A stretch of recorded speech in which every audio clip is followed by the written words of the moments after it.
J'ai sorti le petit pull parce qu'il fait un peu plus froid que les jours précédents ici. Il fait que 16 degrés, mais on va pas se plaindre de 16 degrés parce qu'un 3 novembre c'est quand même exceptionnel. Mais alors où est-ce que je suis pour avoir une météo pareille en novembre? Alors, je suis en train de préparer mon sac, dans mon sac fétiche, celui avec lequel je suis parti en Laponie. Pourquoi? Parce que dans un peu plus de 2 heures, je dois être à la gare du Nord pour prendre un Flixbus qui va m'amener à Turin. Qu'est-ce que je vais foutre à Turin? Je vais rejoindre ma copine qui est en Erasmus là-bas. Donc je vais passer une semaine là-bas avec elle, ça va être trop bien. Ça fait déjà plus de 5 jours que je suis ici à Turin.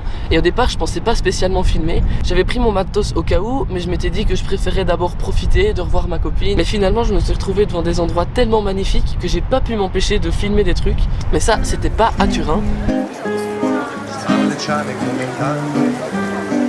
Le premier jour où on s'est retrouvés tous les deux avec ma copine, elle m'a dit prépare ton sac parce que demain on part pour le week-end, on va passer 2 jours en dehors de Turin, mais je te dis pas où on va. Le samedi matin, on est parti tôt vers la gare, je suis monté dans le train sans savoir où on allait, sans savoir combien de temps on allait rester dans le train. J'ai eu quelques indices parce que les gens dans le train parlaient, donc forcément j'ai entendu des choses, mais j'étais pas sûr à 100% avant qu'on arrive.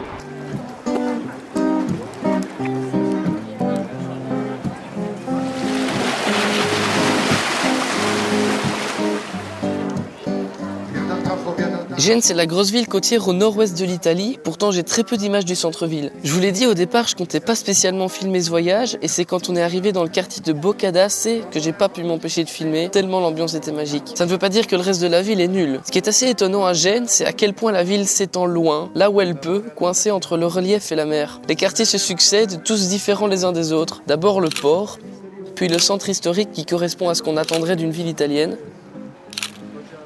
puis une partie beaucoup plus moderne, et enfin les quartiers comme Boccadace, plus paisibles, dont l'ambiance est loin de celle d'une métropole. Boccadace s'inscrit parfaitement dans le style de tous les petits villages célèbres de la région, comme Portofino, les 5 Terres et toute la clique. Visuellement, c'est clair que ça tape à l'œil, toutes ces petites maisons colorées qui s'agrippent sur les rochers et s'élèvent devant la mer et sous le soleil. Mais ce qui est marquant, c'est aussi l'ambiance sur place. Évidemment, les rues sont bien trop étroites pour faire passer des voitures, ce qui contribue à l'ambiance paisible. On n'entend que les gens qui parlent en terrasse entre les tintements des couverts, le va-et-vient continu des vagues et les quelques musiciens de rue qui nous chantent leurs chansons.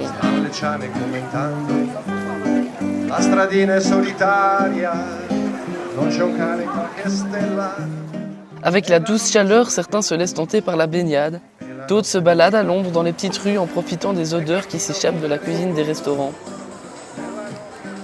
La vie est simple et tout le monde en profite.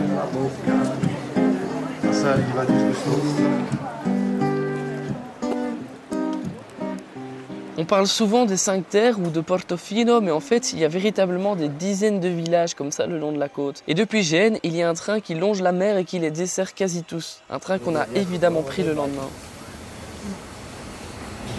Bienvenue à Camogli, un petit village pas très loin de Portofino, assez connu. Et il fait 24 degrés. On a l'impression d'être en été alors qu'on est le 1er novembre. Le 2, je sais plus.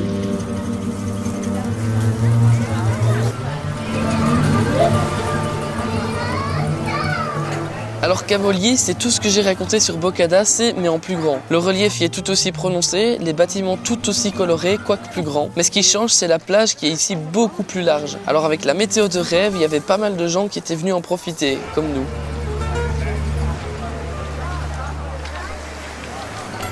Mais il n'y avait pas trop de gens, plutôt suffisamment pour qu'il y ait de la vie et cette ambiance si agréable. Certains lisaient leurs livres, d'autres allaient se rafraîchir dans l'eau, et un groupe de jeunes chantait plus loin avec une guitare. Il se dégageait une telle sérénité que je n'ai pas manqué de m'endormir sur la plage.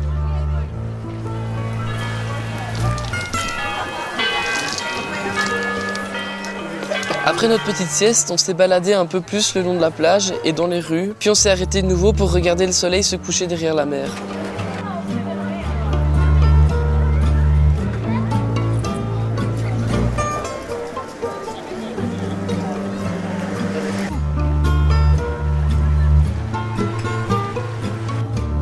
C'est à ce moment-là qu'on a répondu à 2 amis d'Adé qui nous avaient envoyé un message disant à peu près ceci. On est dans les montagnes, si vous voulez, rejoignez-nous et on ira se promener. Vous vous doutez que si je vous en parle maintenant, c'est qu'on a accepté. Alors on est rentré assez tôt à Turin pour être en forme pour la journée du lendemain.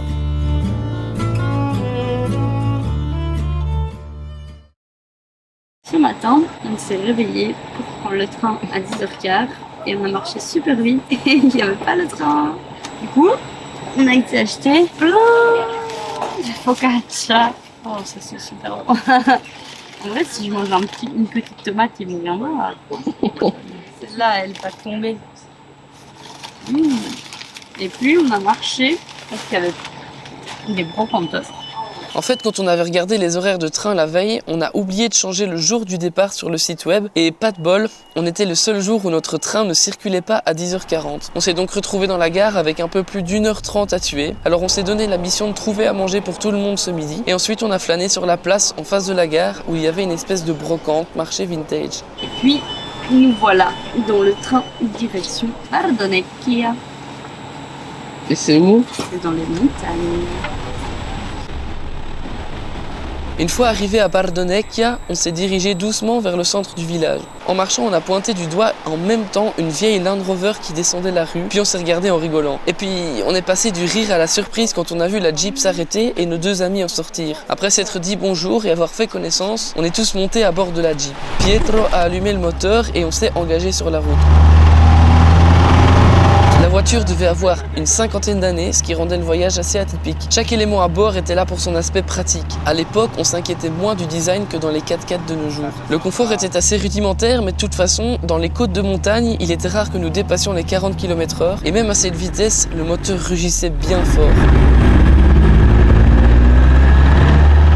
Nous avons grimpé comme ça 20 minutes environ le long des routes de montagne sinueuses. Notre objectif de la journée, rejoindre le lac Vert. Et si j'ai bien dit le nom du lac en français, c'est parce qu'il est situé de l'autre côté de la frontière. Wow.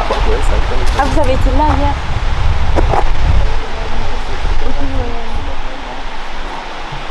On a roulé encore une dizaine de minutes après la frontière et quitté la route goudronnée pour des chemins de terre, puis nous nous sommes arrêtés sur un petit parking. Nous ne pouvions plus continuer en voiture, c'était donc le début de notre expédition à pied. Le moteur s'est arrêté et nos 3 portières ont claqué comme pour marquer la fin du bruit et le début du calme.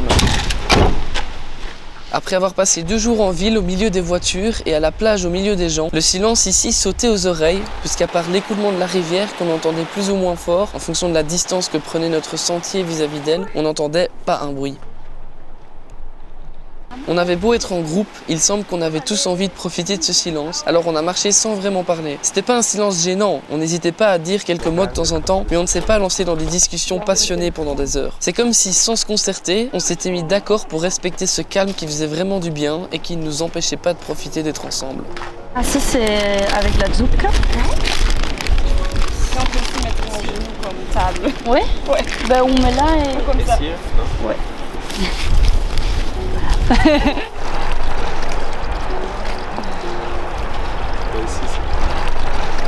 C'était la première fois que j'allais à la montagne en automne. En fait, ça ne m'était jamais venu à l'esprit. Pour moi, on va en montagne soit en hiver pour la neige et le ski, soit en été pour le soleil et la rando. Pourtant, en automne, ça vaut vraiment la peine. On était dans la période où les feuilles des arbres prennent leur couleur chaude et ça change vraiment le paysage. De plus, la lumière du soleil était assez douce, quand il n'était pas caché par les hauts pics autour de nous.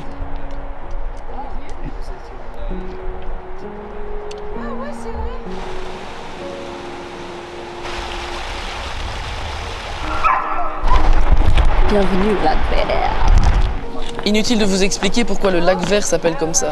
Bon, l'accueil par les chiens et les touristes qui gueulent ont un peu cassé notre silence religieux, mais l'endroit était assez joli et paisible. Le lac était là, dans un creux au milieu des sapins. On est resté une vingtaine de minutes sur place, assis au bord de l'eau, à contempler la couleur vert-bleu turquoise de l'eau, qui reflétait les crêtes des montagnes. L'air était frais et nous figeait légèrement le visage, mais ça faisait du bien. On est redescendu ensuite vers la Jeep, en s'arrêtant boire un truc chaud avec une vue plutôt pas mal pour prendre un café.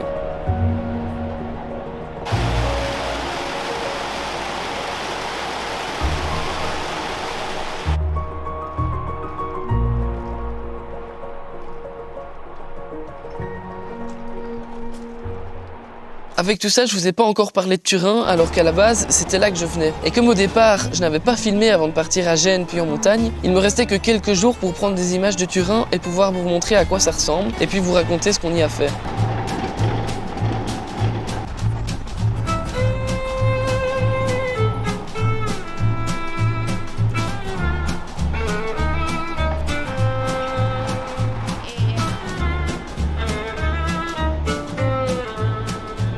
Quand je suis arrivé, des amis de Belgique d'AD étaient venus lui rendre visite. Alors on a passé quelques jours ensemble à visiter et découvrir la culture. Hormis les Spritz, on est aussi allé voir le musée du cinéma qui se trouve dans le bâtiment emblématique de Turin, la Mole. Dans le prix du billet, on a aussi accès au point de vue depuis le haut du bâtiment qu'on rejoint avec un ascenseur suspendu ultra stylé. Attention, si vous ne voulez pas vous le spoiler, non je rigole, j'ai complètement foiré mon plan. Par contre de là-haut, la vue sur la ville est imprenable. On peut voir tous les coins de la ville, mais surtout, en prenant de la hauteur, on se rend beaucoup plus compte de la proximité avec les montagnes. Depuis le sol, c'est justement la Mole qu'on peut voir d'à peu près partout. Elle surplombe la ville du haut de ses 168 mètres, qui n'a pas toujours été le cas puisqu'elle n'a pas été construite en une fois. Sa hauteur a varié selon les améliorations du bâtiment, mais aussi selon les reconstructions, parce que sa flèche s'est écroulée plusieurs fois dans l'histoire à cause d'orages et de tremblements de terre violents. C'est donc un bâtiment chargé d'histoire, d'autant plus qu'au départ, elle était un lieu de culte pour les Juifs de Turin. Ensuite, différents musées et expositions s'y sont succédés, avant qu'elle n'accueille le musée du cinéma qui est toujours là aujourd'hui. Comme elle est visible depuis presque partout, elle est assez utile parce que je trouve que Turin est une ville assez difficile pour se repérer. Elle est organisée en damiers et les rues se ressemblent, tantôt plus petites avec des petits commerçants et cafés, tantôt plus grandes avec des trottoirs couverts sous des grands arches.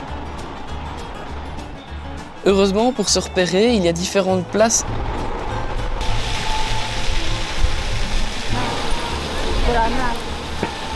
et parcs dans lesquels on peut croiser des dizaines de petits rongeurs.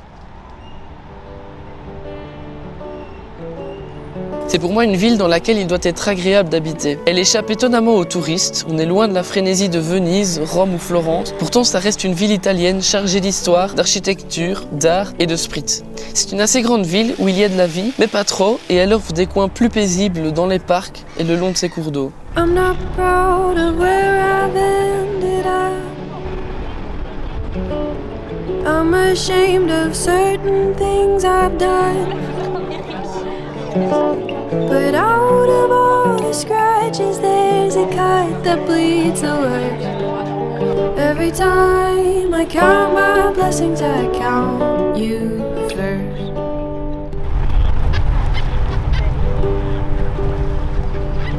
Every time I count my blessings, I count you first. Every time I count my blessings, I count you first.